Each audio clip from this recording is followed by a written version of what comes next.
Welcome to Great Homemakers. இன்னைக்கு தீபாவளி ஸ்பெஷல்ல ஒரு ஹெல்த்தியான ட்ரை ஃப்ரூட்ஸ் லட்டு தான் பார்க்க போறோம். ஒரு 15-20 மினிட்ஸ்ல இது வந்து ரெடி பண்ணிடலாம். No sugar, no jaggery. பேரிச்சம்பழ ஸ்வீட்ல இந்த ட்ரை ஃப்ரூட் லட்டு ரொம்ப சூப்பரா இருக்கும். கில்ட் ஃப்ரீ அந்த மாதிரி ஸ்வீட் இது. யார் வேணா சாப்பிடலாம். டயட் இருக்கிறவங்க கூட இந்த ஸ்வீட்டை வந்து எடுத்துக்கலாம். குழந்தைகளுக்கும் ரொம்ப ஹெல்த்தியான ஸ்வீட் இது. இது எப்படி பண்றதுன்னு நம்ம இப்போ பார்க்கலாம். ட்ரை ஃப்ரூட் லட்டுக்கு என்ன வேணும்னு பார்க்கலாமா? சீட்ஸ்லாம் எடுத்த பேரிச்சம்பழம் வந்து ஒரு 250 கிராம்ஸ். இதுதான் வந்து பேஸ்.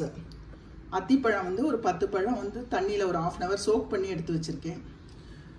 கேஷ்யூ நட்ஸ் வந்து ஒரு 50 கிராம்ஸ். ஆல்மண்ட்ஸ் வந்து ஒரு 50 கிராம்ஸ். பிஸ்தா வந்து ஒரு 25 கிராம். கருப்பு திராட்சை ஒரு 25 கிராம். இது நார்மல் ரேசன்ஸ் ஒரு 50 கிராம்ஸ். வால்நட் ஒரு 25 கிராம்ஸ். இது வந்து சன்ஃப்ளவர் சீட்ஸ். சன்ஃப்ளவர் சீட்ஸும் இது பம்கின் சீடும் ஒரு 25 கிராம் ஈச். 2 டேபிள் ஸ்பூன் கசகசா. நெய் ஒரு 2 டீஸ்பூன். ஏலக்காய் பவுடர் கொஞ்சம்.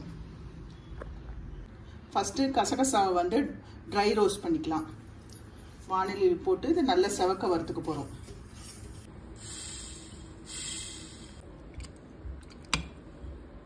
அத்திப்பழத்தை வந்து அரைச்சி எடுத்து வச்சுட்டேன். எடுத்து வச்ச பேரிச்சம்பழத்தையும் மிக்சியில் போட்டு ஒரு சுற்றிக்கலாம். பேரிச்சம்பழத்தை தண்ணி விடாமல் இந்த மாதிரி நம்ம அரைச்சி எடுத்துக்கணும். ஒரே ஒரு டீஸ்பூன் நெய் விட்டுக்கலாம். நெய்யில் நம்ம எடுத்து வச்ச முந்திரி பருப்பு, கட் பண்ணி வச்ச பாதாம், இதை வந்து ஃபஸ்ட்டு நல்லா ஃப்ரை பண்ணிக்கலாம். 2 மினிட்ஸ் இது ஃப்ரை பண்ண உடனே இதுலேயே கட் பண்ணி வச்ச வால்நட்டை ஆட் பண்ணலாம். அதோட பிஸ்தா. நட்ஸ்லேருந்து நல்லா வறுக்கும் போது நல்ல ஒரு வாசனை வருது. இதில் நம்ம எடுத்து வச்ச கருப்பு திராட்சையை ஆட் பண்ணிக்கலாம். Normal raisins. மொறுமொறுன்னு வந்தால் போதும், ரொம்ப செவக்கணும்னு அவசியம் இல்லை. ஒரு நல்ல வாசனை வந்த உடனே இதை வந்து ஒரு தட்டில் ட்ரான்ஸ்ஃபர் பண்ணிக்க போகிறோம். இப்போது இதே கடாயில் நம்ம எடுத்து வச்ச சீட்ஸு, பம்கின் சீடை ஆட் பண்ணிடலாம். சன்ஃப்ளவர் சீட்ஸ் இதையும் நல்லா ரோஸ்ட் பண்ணிக்கலாம். ஒரு டீஸ்பூன் நெய். நெய்யில் ஃபஸ்ட்டு நம்ம அரைச்சி வச்ச அத்திப்பழ விழுதை வந்து வதக்கிக்கலாம். அரைச்ச அத்திப்பழத்தை ஒரு 2-3 நிமிஷம் நல்லா வதக்கியாச்சு. அரைச்சி வச்ச பேரிச்சம்பழத்தை ஆட் பண்ணிக்கலாம்.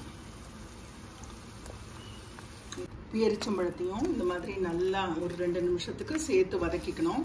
இந்த ஸ்வீட்டுக்கு வந்து பேரிச்சம்பழம் தான் பேஸு. உங்களுக்கு எவ்வளோ வேணுமோ நீங்கள் அதை ஆட் பண்ணிக்கலாம். நம்ம சர்க்கரையோ வெல்லமோ எதுவுமே சேர்க்க போகிறதில்ல. பேரிச்சம்பழமும் அத்திப்பழமும் நல்லா வதக்கியாச்சு. ஏலக்காய் பவுடர் ஒரு டீஸ்பூன் ஆட் பண்ணிக்கலாம். ஏலக்காய் பவுடர் போட்டு எல்லாத்தையும் சேர்த்து நல்லா மிக்ஸ் பண்ணிக்க போகிறோம். வறுத்து வச்ச ட்ரை ஃப்ரூட்ஸு, இந்த சீட்ஸு எல்லாத்தையும் இதில் ஆட் பண்ணிடலாம். எல்லாத்தையும் சேர்த்து நல்லா மிக்ஸ் பண்ணிக்க போகிறோம். நட்ஸோட நம்ம பேரிச்சம்பழம் எல்லாம் நல்லா மிக்ஸ் ஆயாச்சு. கொஞ்சம் ஆறின அப்புறமா இதை நம்ம பால்ஸாக பிடிச்சிக்கலாம். ஆறின உடனே நமக்கு எந்த சைஸில் வேணுமோ நம்ம பால்ஸாக பண்ணிக்கலாம். ஃப்ரூட்ஸ் எல்லாம் நல்லா பால்ஸ் வந்து ரெடி பண்ணி வச்சாச்சு. கசகசாவை ஃப்ரை பண்ணி வச்சோம் இல்லையா, இந்த உருண்டையை வந்து ஜஸ்ட் அப்படியே மேலே வந்து ஒரு கோட் பண்ணி வச்சிடலாம். கண்டிப்பாக இந்த தீபாவளிக்கு இந்த ட்ரை ஃப்ரூட்ஸ் லட்டுவை ட்ரை பண்ணி பாருங்கள். வெளியில் கடையில் இந்த ட்ரை ஃப்ரூட்ஸ் லட்டுலாம் ஒரு 1500 2000 இருக்குங்க. நீங்கள் வீட்டில் பண்ணும்போது காஸ்ட் வைஸும் ரொம்ப சீப்பராக தான் இருக்கும்.